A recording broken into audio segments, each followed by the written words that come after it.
Good morning, Wildcats. I'm your host, Aneza, and welcome to the morning announcements.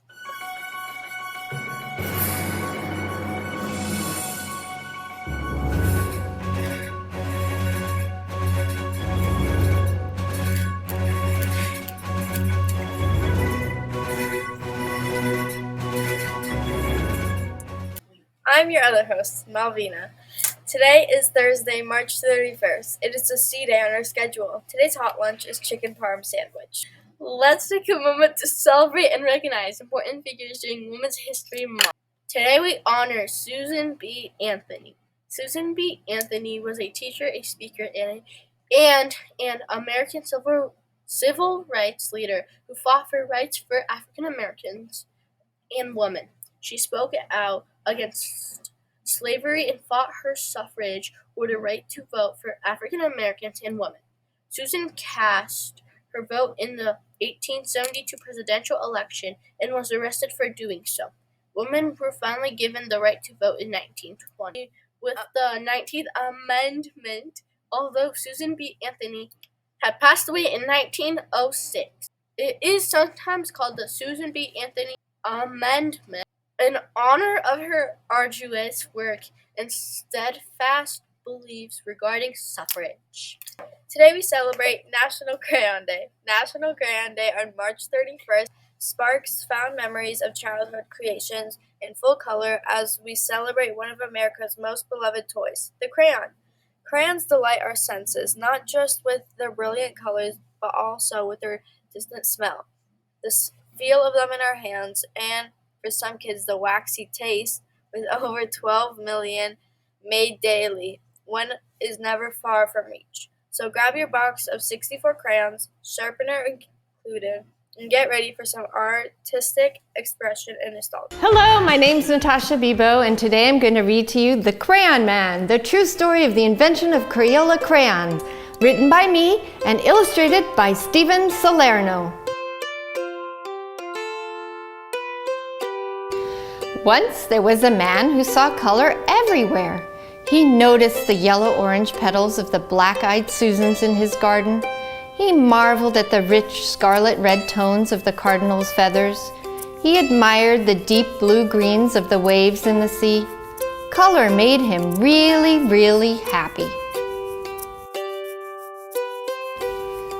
But all day long at work, all he saw was black. Black dust, black tar, black smoke, black ink, black dye, black shoe polish.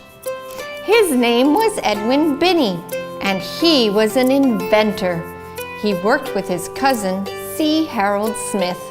Together, they were Binney and Smith. Harold was a great salesman. He loved to travel the world. Edwin was curious. He had a knack for listening and making what people needed.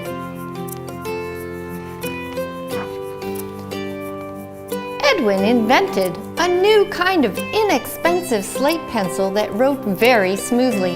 It was gray. Children loved it.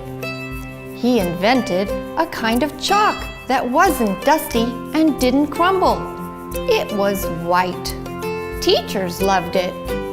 He invented a wax crayon that would write on wood and paper packaging. So when everyone, including Edwin's wife Alice, told him that children needed better, cheaper crayons, he listened. They said, "The crayons we have are big, dull, and clumsy. The lumps of colored clay only make fat, clunky lines. And the artist's crayons from Europe are far too expensive. They crumble and break easily. Some are even poisonous." Edwin thought about his company's inventions.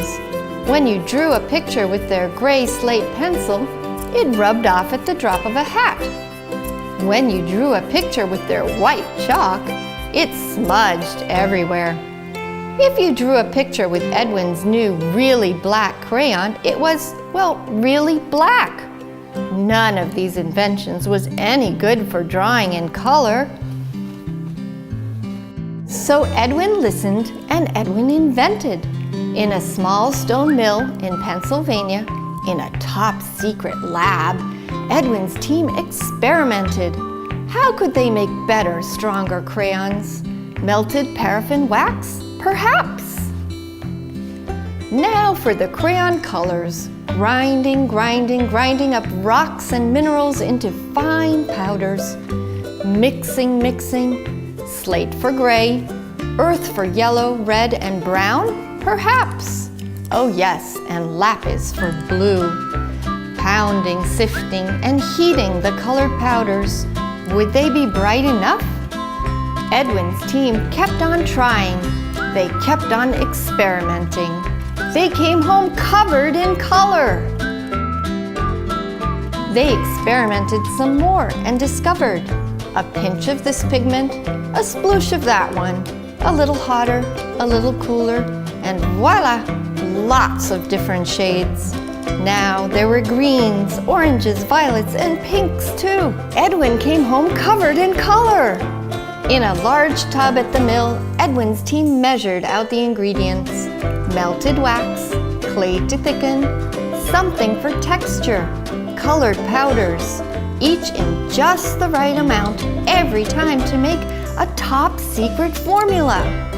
Slowly, carefully stirring by hand, they poured the special formula into thin crayon-shaped bowls, smaller than any other inventor's, just the right size for children's hands. The mixture cooled and hardened. Edwin watched, and Edwin waited.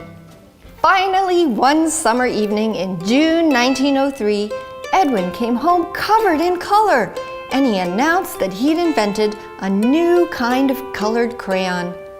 But what should he call it? Alice had an idea. She said, "Let's mix the French word cray for stick of chalk and the word ola from the word oleaginous, meaning oily, like the oily texture of the crayon wax, to invent a new word, Crayola." Edwin listened. Binney and Smith shipped out the first Crayola crayon boxes. Red, orange, yellow, green, blue, violet, brown, and black. 8 colored crayons for only a nickel. Edwin waited. Would children like them? Children did. Now they could draw a tiny green caterpillar or the big blue sky. Their drawings wouldn't smudge and they wouldn't rub out.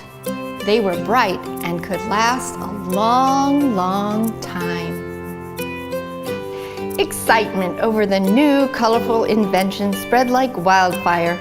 Admirers from far and wide flocked to marvel at Binney and Smith's inventions at the St. Louis World's Fair. The company's dustless chalk even won a gold medal. Proudly, Edwin and Harold showed it off, especially on their new Crayola crayon boxes. Every day, Edwin brought colorful bouquets from his garden to inspire the Crayola team. They made crayons in even more different shades, and later asked children to help name some of them. At last, because of Edwin Binney, the man who saw color everywhere, who had a knack for listening and making what people needed, children everywhere could reach for just the right shade to draw anything. The end. Please stand for the Pledge of Allegiance.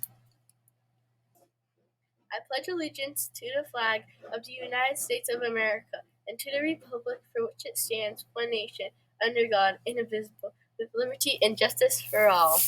Please remain standing for the Webb Way to Be. At Webb Elementary School, we believe in the Webb Way to Be. We are responsible, we are respectful, we are productive, and we keep ourselves and others safe. Please take these. A very happy birthday to Saron Gabriel and those who are celebrating today. Today's Wildcat of the Day is Dion Zika. Dion is a kind, hard-working kindergartner. He is very creative and loves to draw. He has been working hard on stretching out his words while reading and writing. Dion has found strategies to help him solve subtraction stories. Keep up the good work, Dion. If you see Dion, be sure to say congratulations. Congratulations! What dog loves to take bubble baths? A shampoo dog. Let's take a minute to be mindful. This week's quote is, "Life presents many choices. The choices we make determine our future." Catherine Pulsevere. Thanks. See you tomorrow. And from all of us here at Channel 51 News, have a sparkling day out.